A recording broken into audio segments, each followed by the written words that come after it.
미리 밑밥 좀 깝니다. 어떤 밑밥이냐면, 그럼 사채는요, 아까 1교시 때는 정말 우리가 여태까지 두 번, 세 번 나온 거고요. 이 사채는 여태까지 두 번, 세 번 나오는 게 아니고, 출제가 간헐적으로 돼요, 간헐적. 그러니까 아까 우리가 여태까지 두세 번이는 간헐적이 아니라 정말 안 나오는 애들이고요. 그죠? 근데 간헐적이라는 건 그래도 1년에 한두 번씩은 낸다는 뜻이에요. 알죠? 그럼 제 입장에서는 안 할 수가 없어요. 알죠? 근데 문제는 뭐냐?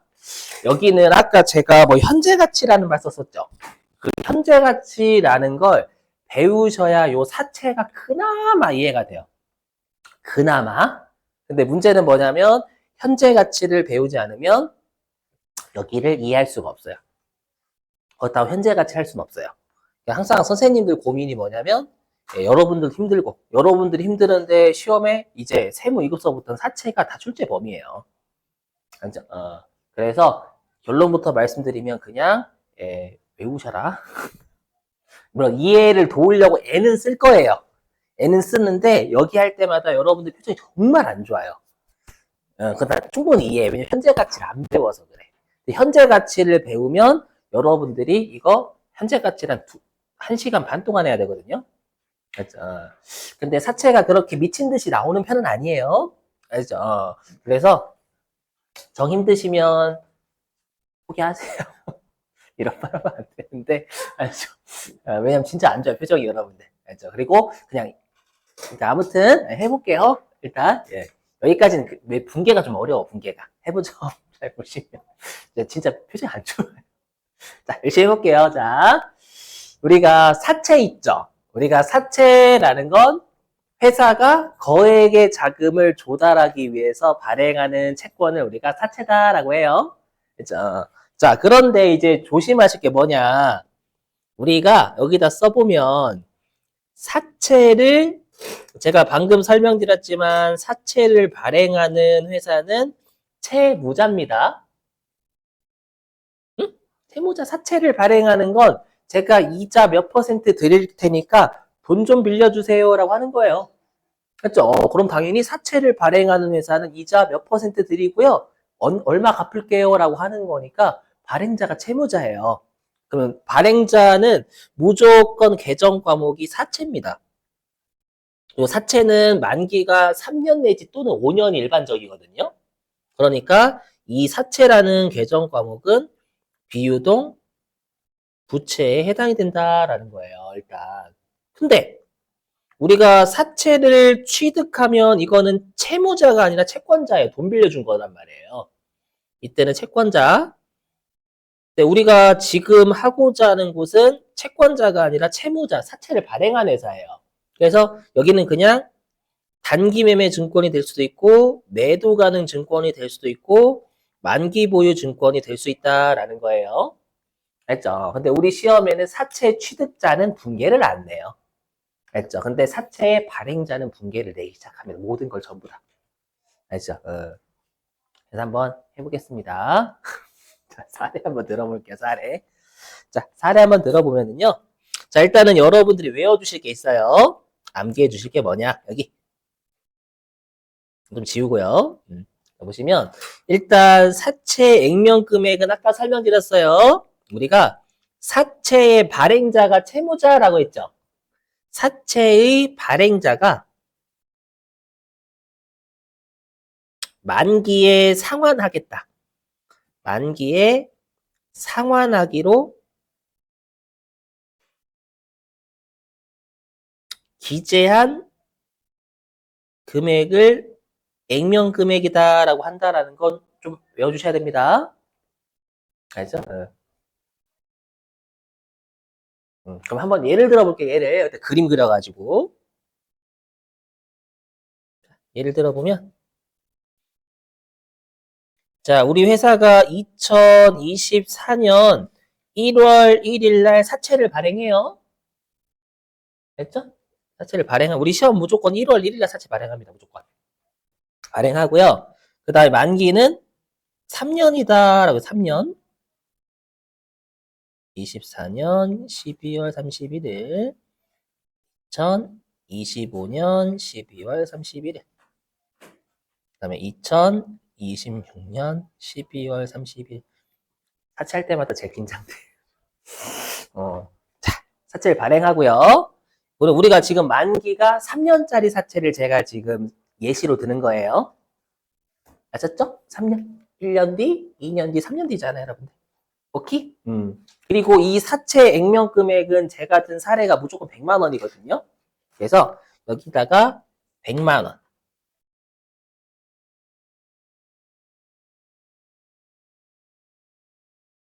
그러면 이 뜻이 뭐냐면 사채를 발행하는 회사가 지금 사채를 발행을 해야 돼요.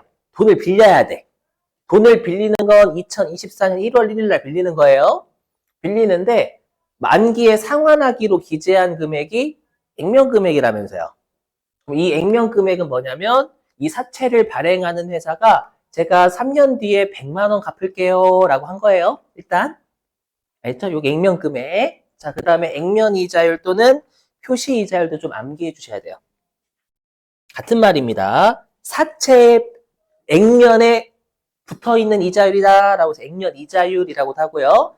아니면 사채에 표시되어 있는 이자다라고 해서 표시 이자율이라고 합니다. 같은 말이 같은 말.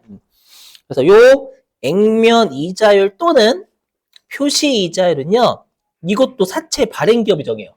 사채 발행 기업이 사채 액면 금액을 기준으로 지급하는 이자율을 우리가 액면 이자율이라고 합니다.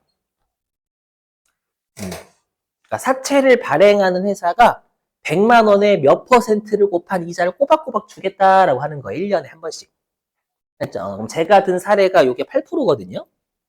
요 액면 이자율이 8%예요, 무조건. 오, 냄새 괜찮은데? 고소한 냄새 나가지고. 표정 어쩌라고 표정이 그냥 냄새가 좋아, 고소한 거 좋아해서. 자, 아무튼 그래서 8%니까 회사가 100만 원을 기준, 사채를 발행하는 회사가 요 100만 원을 기준으로 8%인 8만 원의 이자를 꼬박꼬박 주겠다라는 거예요. 근데 우리가 이자율이라는 건 1년에 한 번씩 주는 거죠. 그죠? 그럼 내가 1월 1일 날 돈을 빌렸으니까 사채를 발행하는 회사 1월 1일 날 빌리는 거예요. 빌릴 때 그럼 1년 뒤에 8만 원. 요때 8만 원의 이자를 주는 겁니다. 8만 원. 요때 8만 원. 요때 8만 원. 됐죠, 여러분들?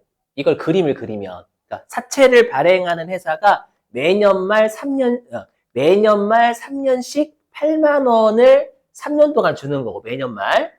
그리고 만기에 100만 원을 갚겠다라고 한 거예요. 여기까지 되셨어요? 그럼 이 8만 원도 좀 외워주셔야 돼요. 시험에 다 내는 용어니까.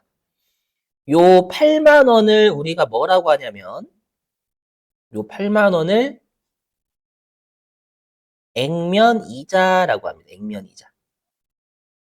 그러니까 여러분들 액면 이자라는 건 그러니까 사채를 발행하는 회사와 사채를 취득하는 회사가 실제로 주고받는 현금이자라고 생각하시면 돼요. 실제로 주고받는 현금이자. 아셨죠? 8만 원. 됐죠? 이렇게. 액면이자라는 용어도 나오긴 하거든요. 분개할 때. 자. 물론 이 액면이자는 우리가 어떻게 나온 거예요? 이 액면이자는 어떻게 나온 거냐면 얘는 100만 원에 8% 곱한 거죠. 그래서 뭐라고 하냐? 액면 금액에 액면 이자율을 곱했으니까 액면 이자라고 합니다. 시험에는 액면 이자 8만 원이라고 줄 때도 있고요. 아니면 액면 금액은 100만 원, 액면 이자율은 8% 이렇게 줄 때도 있어요. 알아먹으셔야 돼, 일단. 알죠? 일단 여기까지만 해도 승질 나죠, 갑자기. 그죠? 안 하지 말까요? 그죠, 그죠. 선생님 다 그래요. 여기 할 때마다, 선생님 어디에요? 라고 하면 사채 들어갑니다. 세무이급 때. 하면은, 아멘. 해가지고, 자, 기도합시다. 해가지고, 서로 간에 이마를 맞대고. 진짜예요. 물론, 이마를 맞대고, 아멘이라고 하진 않지만, 고생하세요 하면 웃습니다. 왜 웃는지 모르겠는데. 아무튼, 예. 자, 됐죠? 이렇게. 예. 자, 그 다음에 이제 시장이자율. 시장이자율은 정확하게는 뭐냐면, 사채를 발행하는 회사가 주는 이자가 액면이자율이고요. 시장 이자율은 또 사채, 채권 시장이 있어요. 채권 시장에서 이 이자율을 요구하는 거예요. 그러니까 한마디로 이 시장 이자율 또는 유효 이자율은요, 정확한 뜻은 뭐냐면 채권 시장에서 요 몇 퍼센트의 이자를 줘라고 요구를 하는 거예요. 일단은 그게 정확한 의미거든요. 그렇죠? 근데 우리는 어떻게든 서울로만 가면 되잖아요. 맞죠? 어떻게든 서울로만 가면 된다라는 거 좀 그지같이 설명하겠다라는 거예요. 뭐냐면 그냥 은행의 이자율이라고 생각하셔도 괜찮습니다. 은행의 이자율. 대략 요 정도 느낌 설명드릴게. 뭐냐면 여러분 사채를 발행하는 회사는 돈을 빌리는 거잖아요. 그럼 돈을 빌리는 애는 이자를 줘요, 이자를 받아요? 돈을 빌리는 애는 줘요. 그래서 여기 사채 발행자가 은행에서 돈을 빌렸다면 갚아야 될 이자율이라고 생각하시면 무난합니다. 아셨죠? 그 다음에 예금은 누가 합니까? 채권자. 채권자가 은행에 돈을 빌려줄 수는 없어요. 재미없지. 생각해봐, 채권자가 가가지고. 자, 내가 돈이 좀 있으니까 너한테 돈 좀 빌려줄게. 은행이 너 얼마 있니? 나는 24조 있는데. 죄송합니다. 이렇게 하겠지. 당연한 거예요. 이것도 재미없구나. 그래서 여기는 사채의 취득자가 은행에 예금을 한다면 은행에서 주는 이자라고 생각하시면 되는 거예요. 아셨죠? 이 정도로만. 근데 이 시장 이자율은 계속 바뀔 수 있거든요. 혹시 들어보셨어요, 여러분들? 그 가끔씩 우리가 시장 이자율 검색해 보면 하루만 하더라도 이 시장 이자 왔다 갔다 계속합니다. 요동쳐요. 이 시장 이자, 액면 이자는 사채 발행하는 회사가 딱 고정을 시키지만 시장 이자는 1년에 한 번 고정이 될 수가 없어요. 계속 왔다리 갔다리 합니다. 알죠? 그래서 막 가끔씩 미국 뭐 금리가 뭐 어쩌고 저쩌고 막 이렇게 있잖아요. 계속 실시간에 올라갔다 내려갔다 장난 요동칩니다. 비트코인처럼. 알죠? 자, 그래서 여기다 제가 적어보면 자, 일단 액면 이자율은 다 8%예요. 8%. 됐죠, 여러분들? 예, 자, 8%고요. 시장 이자율은 8%다라고 할게요. 시장에서 요구하는 이자가 8%래요. 좀 들어보세요. 자, 상대방이 나중에 100만 원 갚고요. 8만 원의 이자를 주겠대, 계속. 알죠? 근데 들어보세요. 근데 시장에서 요구하는 이자도 8%야. 시장에서 8%의 이자를 요구하는데 사채를 발행하는 회사가 8% 이자를 줘요. 그럼 시장에서 요구하는 금액만큼 딱 이자 주고 있는 거잖아요. 그러니까 딱 100만 원 빌리는 거예요. 지금 이렇게 생각하시 생각을 멈춰야 돼. 제가 어디까지 생각하면 여러분들 머리가 빠개진이 달고 있어요. 여기서 저도 고생 많이 했거든요. 그래서 멈춰, 이거 해야 돼. 여기서 멈춰, 이렇게 해야지. 그다음부터 생각하면 큰일 난다. 그래서 우리가 액면 이자율하고 시장 이자율이 같으면 액면 가액만큼 발행이 되는 거예요. 발행은 빌리는 겁니다. 그래서 100만 원만큼 빌려요. 이 정도만 생각하세요. 지금은 시험에 잘 물어보거든요. 이건 말 문제를 꽤 냈어요. 정말로. 시험에 낼까요? 안 낼까요? 안 내요. 쉬워. 안 내. 쉬워. 안 내요. 그래서 짜증나. 그죠? 자, 그래서 조심하실 게 뭐냐면, 이거 적지 마세요. 은행에서 빌리면 무조건 액면 발행됩니다. 왜?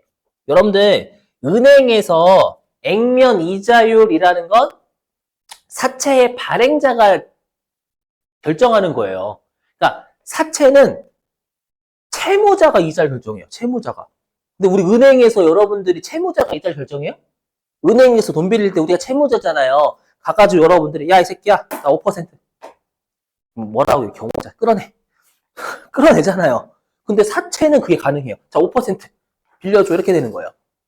진짜로 여러분들. 아셨죠? 그래서 제가 하고 싶은 말은 뭐냐면 사채를 발행할 때는 은행에서 돈 빌리는 거 생각하면 망해요. 은행에서 돈 빌리는 거 무조건 액면 발행이 됩니다. 무슨 말이냐? 은행에서는 이게 은행이에요. 자, 은행에서는 시장 이자율이 먼저 결정이 됩니다. 무슨 말이냐? 여러분들이 은행에서 돈을 빌리실 때 은행은 여러분들의 뭐 소득이라든지 이런 것들 있잖아요. 신용 점수 같은 걸 보고 여러분들한테 빌려줄 이자를 결정을 해요. 이해되시겠어요? 요거부터 결정해요. 시장이자. 한마디로 그 사람의 신용도 이런 것들 다 평가해서 결정을 하는 거예요. 맞죠? 근데 우리가 이 액면 이자율은 아까도 보셨지만 채무자가 결정하는 거예요. 은행에서 돈 빌릴 때는 채무자가 결정을 할 수가 없어요. 그냥 시장 이자율이 맞으면 따라야 되는 거예요. 맞죠? 그러다 보니까 2번. 이게 은행에서 돈 빌리는 거예요. 제가 지금 검은색으로 한 게. 근데 사채 발행은 반대입니다. 사채 발행은 이렇게 돼요. 사채 발행은 사채 발행 회사가 자, 액면 이자를 딱 정해놔요, 그냥. 정해놓고 돈 빌려줘라고 하는 거예요. 진짜 이래요. 맞죠? 그리고 시장 이자율이 오락가락 합니다. 그러다 보니까 이게 이렇게 하는 거 맞나? 맞나? 이거 맞아요? 같거나 크거나 맞나? 아무튼 뭔지 아시죠? 그래서 우리가 이 시장 사채를 발행할 때는 액면 이자율과 시장 이자율이 같을 수도 있고 다를 수도 있어요. 일반적으로 다릅니다. 시장 이자 왔다 갔다 하니까. 그래서 은행에서 돈 빌리는 거 생각하면 망한다라는 거예요. 은행에서 돈 빌리면 무조건 액면 발행되거든요. 맞죠? 시장 이자에 동의 안 하면 거래가 안 돼요. 무조건. 맞죠? 은행에서 정하는 이자가 아니면 거래가 안 됩니다. 근데 이 시장 이자는 정확하게는 은행의 이자가 아니에요. 미리 얘기하면. 아무튼 자, 그럼 이제 할인 발행, 자, 들어보세요. 자, 시장 이자율이 10%래. 그럼 시장에서 요구하는 이자는 10%잖아요. 시장에서는 10% 이자를 요구해요. 근데 사채를 발행하는 회사가 액면 이자 정한다라고 했죠. 사채를 발행하는 회사가 8%밖에 이자 안 줘요. 그럼 이자 안 주면 10%의 이자를 요구하는데 8%밖에 안 줘. 그럼 돈 100만 원 빌려줘, 안 빌려줘요? 안 빌려줘. 100만 원 빌려주면 손해란 말이에요. 맞죠? 손해라는 건 사채를 발행하는 회사 말고 사채를 취득하는 사람. 은행에 저금하면 10%나 받는데 8%밖에 안 주잖아요. 안 주니까 100만 원 안 빌려줘요. 그러면 우리가 지금은 사채 거래가 일어나야 붕괴를 끊을 수 있단 말이에요. 그러면 사채를 발행하는 회사는 상대방한테 야 조금만 빌려줘라고 유도해야지. 돈을 빌리려면. 이해되세요? 다시 사채를 취득하는 사람이 10% 은행에 저금하면 10% 받잖아요. 근데 사채를 발행하는 회사가 8%밖에 안 줘. 그럼 이 사채는 매력적이지 않잖아요. 이해되시겠어요? 그럼 매력적이지 않으니까 100만 원 다 못 빌리고 낮은 금액으로 빌린다라고 지금 거기까지만 생각해요. 멈춰. 아셨죠? 그러니까 매력적이지 않으니까 액면 금액보다 덜 빌린다라고 지금은 생각 꼭 해주셔야 돼요. 그래서 이때는 할인 발행되는 거고요. 자, 그 다음에 할증 발행은 액면 금액보다 더 빌리는 걸 할증 발행된다라고 했었죠, 여러분들. 그죠? 뭐냐면 시장에서 요구하는 이자는 6%예요. 시장에서 요구하는 이자 6%인데 사채를 발행하는 회사가 8% 이자를 주는 거예요, 이번에는. 그럼 이 사채는 매력적, 안 매력적? 저 엄청나게 매력적이에요. 시장에서 요구하는 이자는 6%. 또는 은행에 저금하면 6%. 근데 사채를 발행하는 회사에서 8% 이자를 줘. 이 사채는 매력적이잖아요. 맞죠? 그래서 매력적이니까 사람들이 몰릴 거란 말이에요. 맞죠? 그래서 사채를 발행하는 회사는 매력적인 사채니까 액면 금액보다 높은 금액을 빌릴 수 있다라는 거예요. 경쟁이 심할 거니까. 이해되세요? 근데 할인 발행은 시장보다 낮은 이자를 주니까 사람들이 안 몰릴 거란 말이에요. 그래서 좀 싸게 들어오세요. 나중에 100만 원 갚을게요. 이렇게 하면 되겠지. 그래, 그럼 오겠지. 아이, 오케이? 자, 힘들고. 자, 그럼 이제 할인 발행 설명해 볼게요. 자, 여기